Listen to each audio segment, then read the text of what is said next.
At the beginning of the 2019-20 season, nobody really expected the Atlanta Hawks to make a lot of noise. At best, and I mean some of the most optimistic fans, expected them to be a 7th to 8th seed in the East, while others like myself expected them to be a lottery-bound team once again, which isn't horrible considering how young and inexperienced the roster was. However, due to injuries and suspensions to key players, it was another down year and the team missed the playoffs for the 3rd straight year. However, I must say, the future is looking extremely bright in Atlanta. Trae Young absolutely blossomed into a legit star this season, averaging nearly 30 points and 10 assists. John Collins continued to improve his game, averaging 22 points, 10 rebounds, and 1.5 blocks, while expanding his range and hitting 40% of his threes. DeAndre Hunter proved that he was ready to contribute right away at the NBA level, serving as an already serviceable 3-and-D guy, projected to improve even more this coming season. Kevin Huerter, who is someone who is never talked about, continued to improve his game all around, with significant improvements in the defensive end, while becoming more of a reliable secondary playmaker when on the court with Trae Young. And while Cam Reddish still has a lot to improve on after a very up-and-down rookie season, he did show flashes of why he was selected with the 10th overall pick in the NBA draft. On top of all of this, Atlanta made a mid-season acquisition for Clint Capela, who theoretically should help the Hawks in the two things they struggle in the most, defense and rebounding. And coming off the draft lottery, the Hawks are slated at the number 6 pick. In this coming offseason, the Hawks will have a lot of guys coming off the books, like Jeff Teague, DeAndre Bembry, the retired Vince Carter, Skal Labissiere, Damian Jones, and Treveon Graham. With all of these guys becoming free agents, the Hawks potentially have a whopping $50 million in cap space. However, because Atlanta isn't exactly a major destination per se, like Los Angeles, New York, and Miami are, I don't think they'll be signing any major free agents this year, like Anthony Davis or Brandon Ingram. I see them going after a lot of quote-unquote mid-tier guys to give themselves a better all-around core around Trae Young and John Collins. One guy who I would love to see Atlanta sign is Jordan Clarkson, who since the trade to Utah has proven to be one of the best offensive sparks off the bench, which is something Atlanta desperately needs given they were in the bottom third in the league in terms of bench scoring.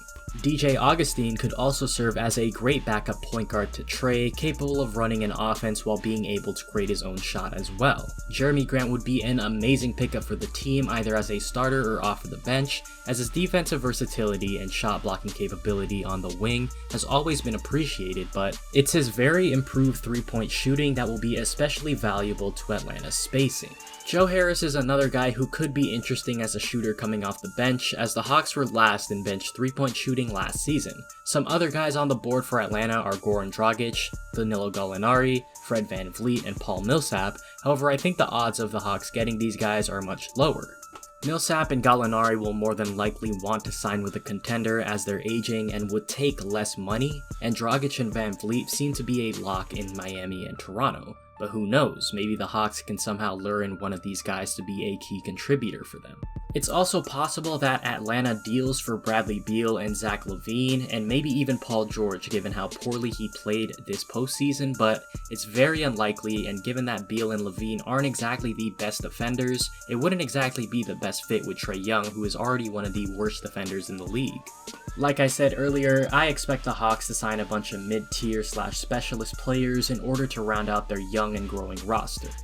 As for the 6th pick in the draft, there are two guys who I think would be a great fit for the Hawks, Isaac Okoro and Onyeka Okoro. Starting with Okoro, I believe that he would be a great fit for Atlanta given how much they need wing defense around Trae Young.